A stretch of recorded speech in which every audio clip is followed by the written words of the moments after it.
What's up guys, and welcome back to my channel. My name is Eden, and if you're new here, I would love it if you join the family by hitting that little subscribe button. What did I just do with my hand? In this video, I want to touch up on something that I briefly mentioned in my video about my year update after the wildfire. For those of you who don't know, a year ago on October 9th, 2017, my family and I, along with thousands of others, lost our house in the Tubbs wildfire.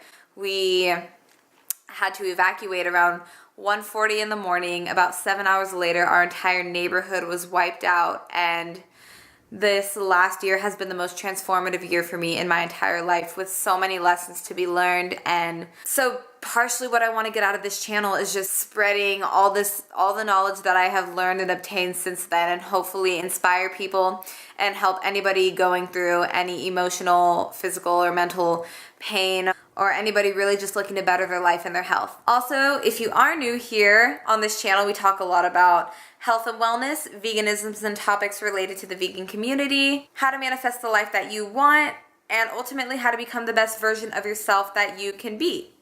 So without further ado, let's get on to today's topic. So today I want to talk about when we have hard days and some really important tips that we can implement into our lives when we are having hard days and aren't exactly sure what to do.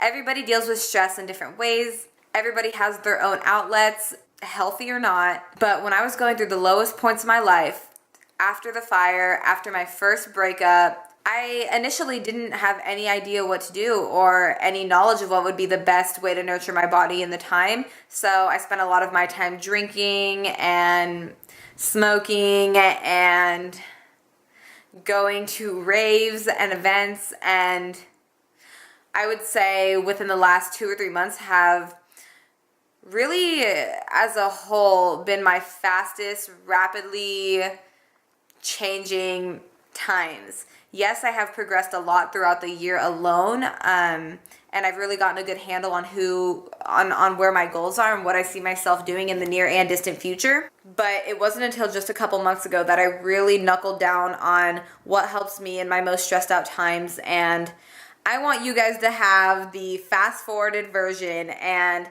start to implement some of these tips into your life today so you can calm yourself down faster, reconnect to yourself easier, and hopefully get a lead on what your next activity is and what you have to do next, instead of being stuck in a cycle of stressed out because of this, stressed out because of that. We don't want to stay in that state. So here's some tips that I have to get you out of that state and fast. My first one is to not hold anything in. And I know that even though we all know this tip, a lot of us do it anyways. We either feel as if we don't have anybody to talk to, which I honestly believe isn't the case, because I don't think that you have to know the person to talk to them and kind of get a little bit of insight or just have somebody to listen to. There's always somebody that you can reach out to, but a lot of us, even unknowingly, hold in our stress and our problems, and it isn't until it all bottles up that we portray that out in an external way, whether it's getting super frustrated with a significant other, frustrated at our friends, doing detrimental things to our health, like drinking for the wrong reasons, whatever it is. I know there's many that I'm just not thinking of. The fastest thing you can do to relieve some of the stress is to talk to somebody. I remember when I was going through my first breakup, and it was about a year ago, and one of the lowest, hardest times of my life. I was incredibly in pain emotionally, and I didn't want to confide in anybody, but I did find that after I was done sulking for a little bit, the only thing that helped me was sharing the same story over and over and over again to the same people. I just had to let it out in different ways, the same way, whatever, but I said the same story over and over and over. That was the only thing that made me feel a little bit better. As I was talking about it, I kind of came to more realizations and more understandings, and it kind of helped me figure out some of my problems as well, even if I wasn't getting any advice.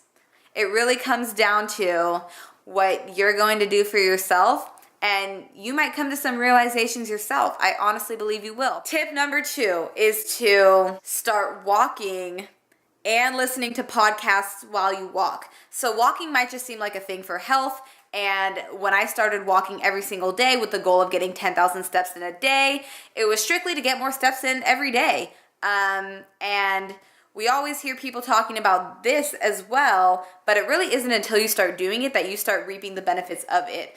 Don't start walking for the sole purpose of your outcome goal. Let me try and explain this a little bit. Like if I was walking for the purpose of losing some fat or losing weight, every day when I went to walk, I would probably be self-sabotaging myself and having some detrimental thinking, being like, I'm still not where I want to be. I'm walking and I'm going to have to walk forever to get to my goal weight, to my goal whatever. So my advice would be take it one day at a time. I want to walk today to get in my steps today. Not because in 5 months from now, I want to be so-and-so weight or whatever. I want you to feel the best that you can that very day instead of always looking at things as a whole. Which, yes, can be good, but it can also be very, very stressful because you'll be questioning why you haven't gotten there yet, especially if you're used to comparing yourself to other people, as we all are. And rather than listening to music, put on a podcast. If you have an iPhone, Android, whatever, there are apps where you can listen to podcasts and find one about something that you're passionate about. So you can be inspired. And whenever an idea or something pops into your head, just jot it down in your notes. And, after a while of walking, I never set the intention to get anything out of it other than, like I said, getting in my steps. But now, when I walk, I always feel so inspired and my creativity just like bursts. And I come up with these ideas, whether from a podcast or just my mind, and I feel so good and I have to write it down. That's not something that I had to look for the outcome and think to myself, oh, this is what I want to get out of this. It's just something that naturally happened after making a small change and implementing something small into my life. It's eased my stress a lot, even when I'm not walking. And the more creative you are, the better problem solver you're going to be. So you're going to know how to get out of stressful situations that much faster anyways.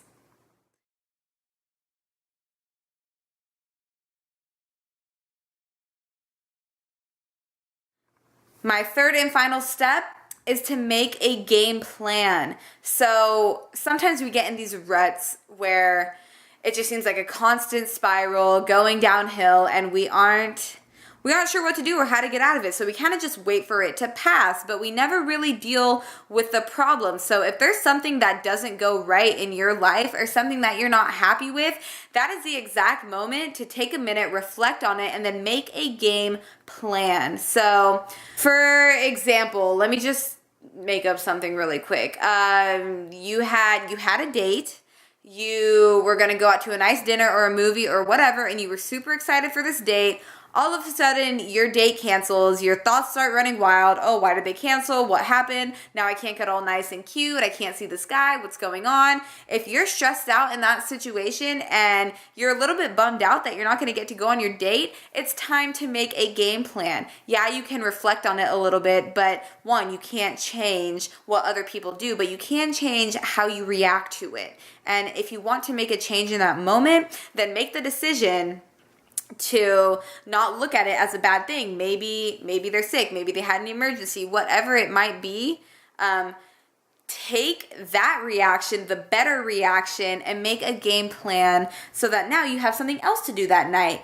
Okay, maybe you want to write in your journal and say, okay, here's what I'm going to do tonight. First, I'm going to light some candles or some incense and play some calming music. I also have some really good live stream musics that I love listening to on YouTube that I can link below for you guys, just to play in the background if you don't want to think of a playlist, but you want some nice chill step. But yeah, make a game plan.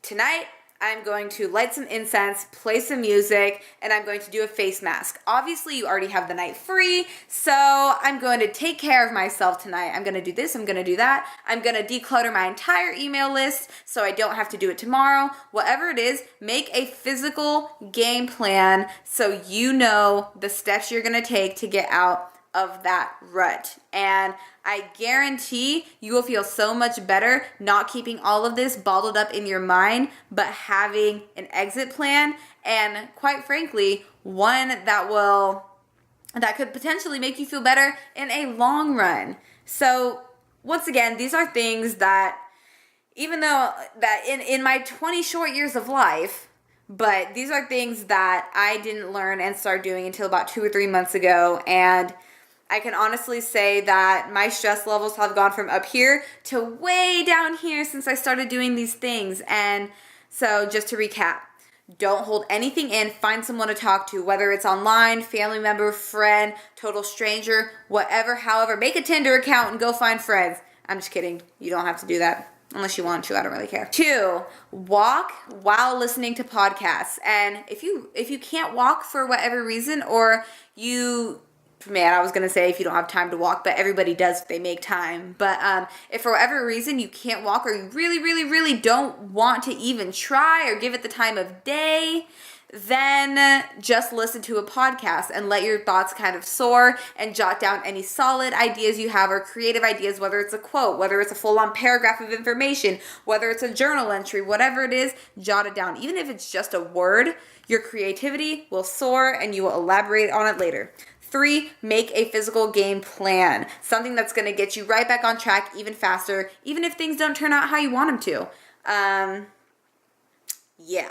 Oh, one last thing I will say, if you're nervous that you won't be able to hold yourself accountable for these things, reach out and go find someone to be kind of your accountability factor or an accountability coach for you. Somebody that you can confide in and tell what your plans are, what your ideas are, even share some creative thoughts with, and have them hold you accountable to that, so you're more likely to stick to your own goals. All right, guys, so those are my tips for you in dealing with your hard days and your stressful days. I hope that you enjoyed them. And other than that, I'll see you guys in my next video. Bye, loves.